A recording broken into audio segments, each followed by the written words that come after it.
हमरा जे माटुसो थापी आघन संग्राइते गो আৰু হসৰে হসৰে মুখে মুখে নিজৰ দুখ বেদনা প্ৰকাশ কৰাকে আমি নিজৰ লোকগীত বুলি নকওঁ জানো তো সেই জাগো মজদুৰ ভাই কিন্তু নুহুনে কাৰণ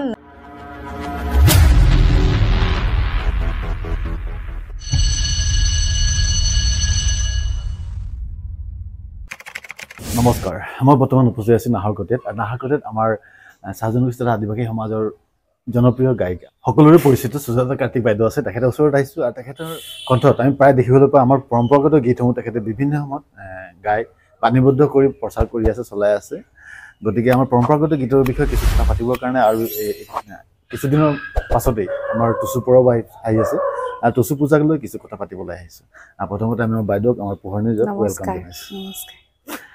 পুনঃ আমি কথা আৰম্ভ কৰো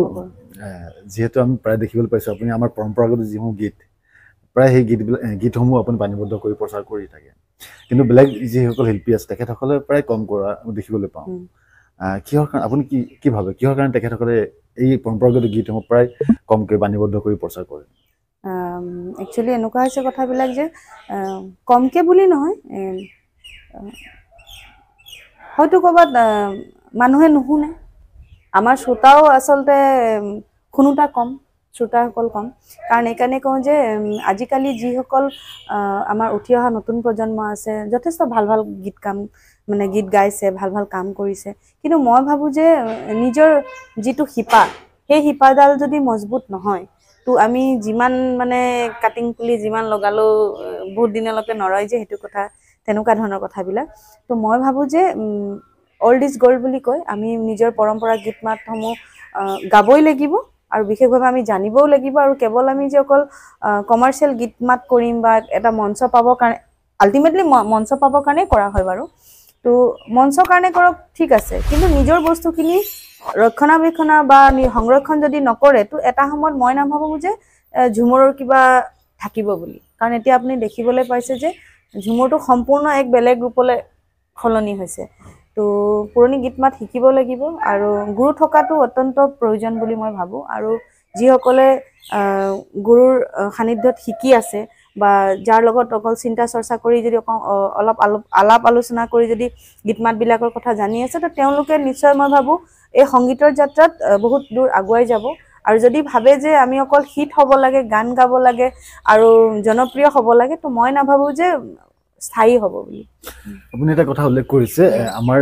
অসমত প্ৰায় আমাৰ সাজনগোষ্ঠী আদিবাসী প্ৰায় 1 কোটি জনসংখ্যা বুলি ক'ব লাগিব প্ৰায় কিন্তু তেখেতসকলে নুশুনে আমাৰ পৰম্পৰাগত গীতসমূহ নুশুনা কাৰণটো কি বুলি ভাবিছে কিহৰ কাৰণে তেখেতসকলে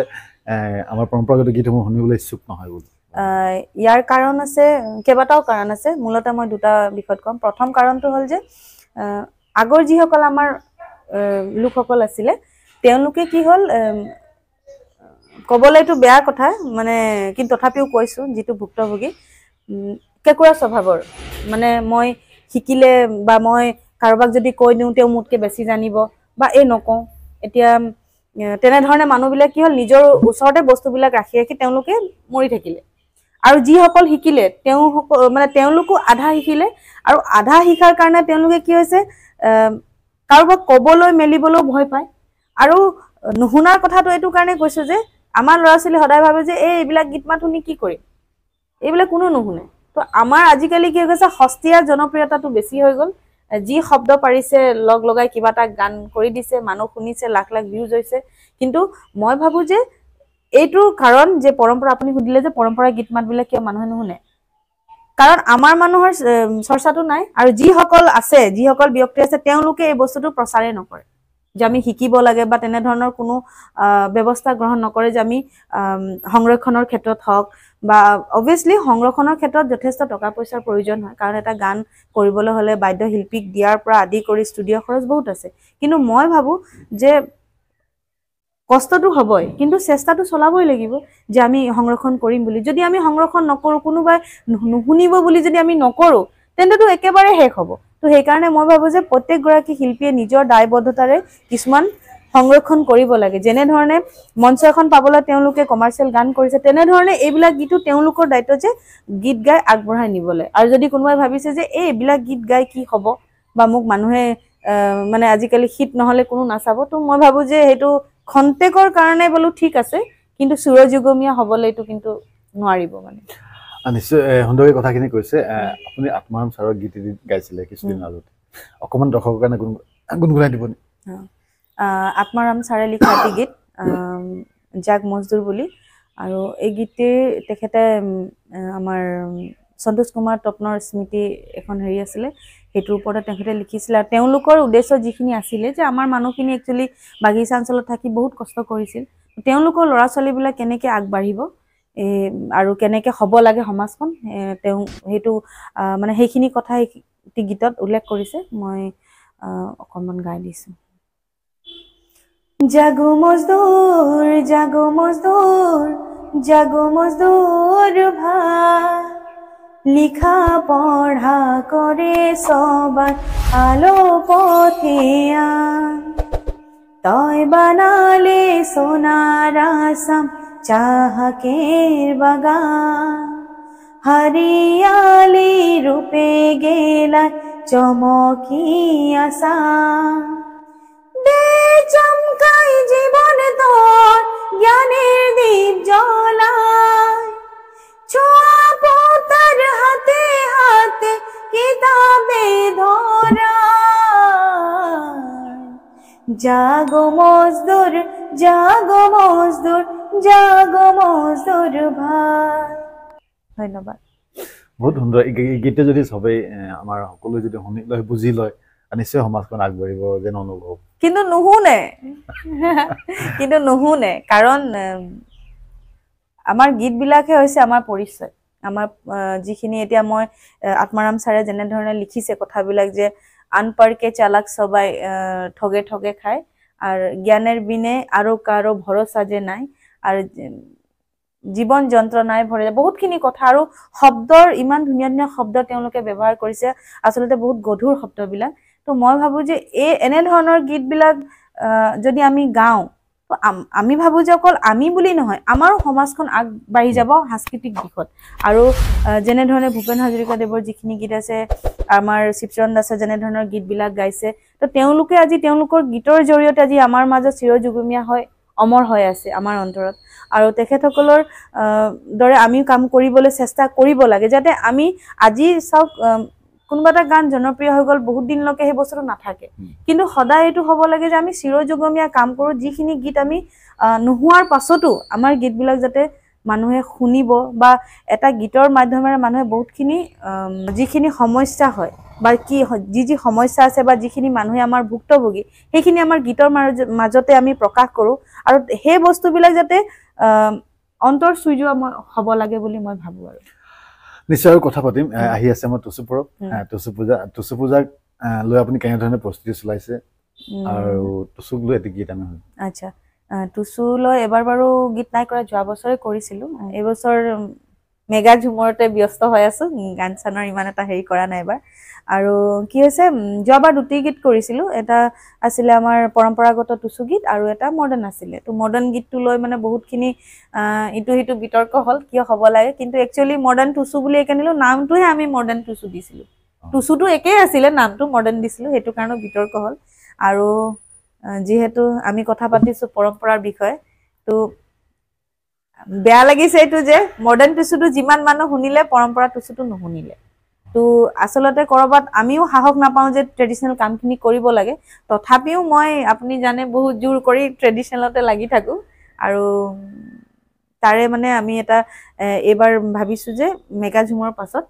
ট্ৰেডিশনেলি কামবিলাক কৰি আছোঁ আৰু ঝুমুৰ যেনেকৈ আমাৰ বন্দনা আছে ঝুমুৰৰ কেইবাটাও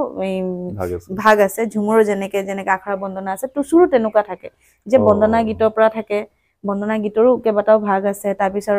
টুচু গানৰো আমাৰ ধেমেলীয়া গীত কিছুমান আছে বা পূজাক অৰ্চনাক লৈ পিনি যেনেকৈ গীতসমূহ গায় মানে টুচু মাক যেনেকৈ আৰাধনা কৰি গীতবিলাক গায় তেনেকুৱা আছে তো মই বন্দনা অকণমান গাই দিছোঁ हमरा जे माटो सोथापी आघन संक्रांति गो हमरा जे माटुसो थापी आघन संग्राइते गो आदल बाछुरेर गोबर आतप चालेर गुड़ी गो आदल बाछुरेर गोबर आतप चालेर गुड़ी गो। আপুনি ক'লে টুচুৰ কেইবাটাও ভাগ আছে মই একচুৱেলি নাজানো অকণমান জনাব নেকি কেনেধৰণে কি ভাগ আছে টুচু এতিয়া যিটো গালো মই বন্দনা আৰু প্ৰায় আমাৰ যেনেকে অকমান ধেমেলীয়া বা নচাৰ হেৰি যেতিয়া কয় যেনেকে জলদেৱকে সাক্ষী কৰে ফুলিন হামি পাতাব জলদেৱকে সাক্ষী কৰে ফুলিন হামি পাতাব ওই বছৰে ঘুৰে আইবি গো ফুলিন মনেৰ কথা শুনাবো। এই ধৰণৰ গীত হৈছে আমি এই যিটো গীত গালো যেতিয়া আমাৰ মূৰ্তিটো আমাৰ টুচুমাকটো মানে বিসৰ্জন কৰি দিয়েতো নদী ঘাটৰ নদীতে গৈ পি নদী ঘাটত তেতিয়া এইখিনি গীত হয় আৰু যেতিয়া আমাৰ কয় যে ফুল পাতাব যেনেকে আছে তো ফুলিন বুলি কয় না হখি পতাৰ যিটো এটা হেৰি আছে এটাৰ পৰম্পৰা এটা নিয়ম তো সেই সময়তে মানে যেতিয়া আমাৰ বিসৰ্জনলৈ যায় তেতিয়া মানে বহুতখিনি এনেকুৱা কথা আছে তো তেনে ধৰণৰ বস্তুবিলাক আৰু ইমান সহজে নকওঁ কিছুমান বস্তু আমাৰ খিনিও জানিব লাগিব হয় নাই তো তেনে ধৰণৰ কথাবিলাক আৰু যে প্ৰতিটো বস্তুৰে এটা এটা ভাগ আছে এতিয়া বহুত ল'ৰা ছোৱালী আমাৰ ঝুমুৰ গাই দিয়ে কিন্তু ঝুমুৰ আমাৰ পৰম্পৰা মানে আখৰা বন্দনাৰ পৰা গৈ যেনেকে আমাৰ ডাৰচেলিয়া আছে ঝিঙা ফুলিয়া আছে আধা ৰাতিয়া আছে তেনে ধৰণৰ মানে ভাগ ভাগ আছে তো মই ভাবো যে অকল ঝুমুৰ গালে বহুতে আজিকালি কি আছে গাই দিছে কিন্তু মই ভাবো যদি ভাগ ভাগকে গোৱা হয় বস্তুবিলাক তেতিয়াহে মানে উঠি অহা নতুন প্ৰজন্মই হয়তো বহুত বস্তু জানিবলৈ সক্ষম হ'ব আৰু এইবিলাক দায়িত্ব আমাৰ গুৰুজনা সকলৰো আছে যাতে তেওঁলোকেও বস্তুখিনি প্ৰচাৰ কৰিব লাগে অকল নিজৰ মাজতে ৰাখি পিনি অকল কেৱল আমি আঙ্গুলিয়াম হেতু নহয় মানে আপুনি আৰু এটা কথা উল্লেখ কৰিছে আপুনি মডাৰ্ণ টুচু গাইছিল বুলি কৈছে আমি প্ৰায় দেখিবলৈ পাওঁ আধুনিক ঝুমুৰ আধুনিক টুচু আমি যদি কওঁ পৰম্পৰাগত হয় আমাৰ সংস্কৃতি হয় ঝুমুৰ ঠিক কথা ক'লে আপুনি টুচুটো যদি আমাৰ নিজৰ পৰম্পৰাগত হয় তেতিয়াহ'লে আধুনিক হ'ব পাৰে নে বাৰু হ'বনে নামটো আমি দিব পাৰো কথা নাই কাৰণ আমি নামটো যে আধুনিক এটো কাৰণে দিয়ে কাৰণ আমি তাতে বহুত ইলেক্ট্ৰনিক ইনস্ট্ৰুমেন্ট আমি ব্যৱহাৰ কৰো হেতু কাৰণে আধুনিক হয় মানে আমি এনেকৈ কৰিব নোৱাৰো নে বাৰু টুচু হুৰিয়া আধুনিক গীত বা ঝুমুৰ হুৰিয়া আধুনিক গীত পাৰি লিখিবলৈ পাৰি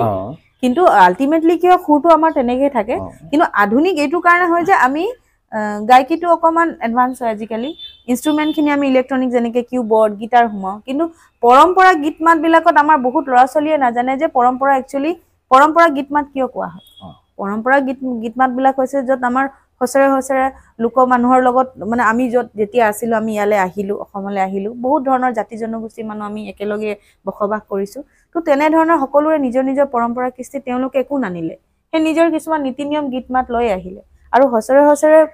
মুখে নিজৰ নিজৰ দুখ বেদনা প্ৰকাশ কৰাকে আমি নিজৰ লোকগীত বুলি নকওঁ জানো তো সেইখিনিয়ে ইয়াত আৰু বেলেগ ক'ব লগা নাই কিন্তু বহুত মানুহে বহলভাৱে বৰ বেলেগ ধৰণে প্ৰচাৰ কৰি দিলে যে এটো নহয় হেতু যদি হেতু নহয় তো কোনটো হয় তেওঁলোকে উত্তৰ দিব লাগে আমি অকল আঙুলিয়াও যে এই বস্তুটো হ'ব নালাগে তো কি হয় সেই বস্তুটো তেওঁলোকেতো নকয় দেখুৱাই দিব লাগে তো এনে বিবিৰ বাং কৰি বা বিতৰ্ক আনিতো লাভ নাই মই ভাবো সহজ সৰলভাৱে যদি কোনোবা নাজানে আমি জনাই দিয়াটো আমাৰো দায়িত্ব আছে আৰু আমি নাজানিলে আমাক কোনোবাই উনুকিয়াই থকাতকৈ একচুয়ালি কি হয় বস্তুটো ক'ব লাগে বুলি মই ভাবো নিশ্চয় সুন্দৰ কথাখিনি কৈছে আমি কথা পাতিলে কথা শেষ নহ'ব গৈ থাকিব আপুনি ধন্যবাদ জনাইছো ইমান ব্যস্ততাৰ মাজত আমাক সময়কণ দিলে আশা ৰাখিছো ভৱিষ্যতে আপোনাক আকৌ নিশ্চয়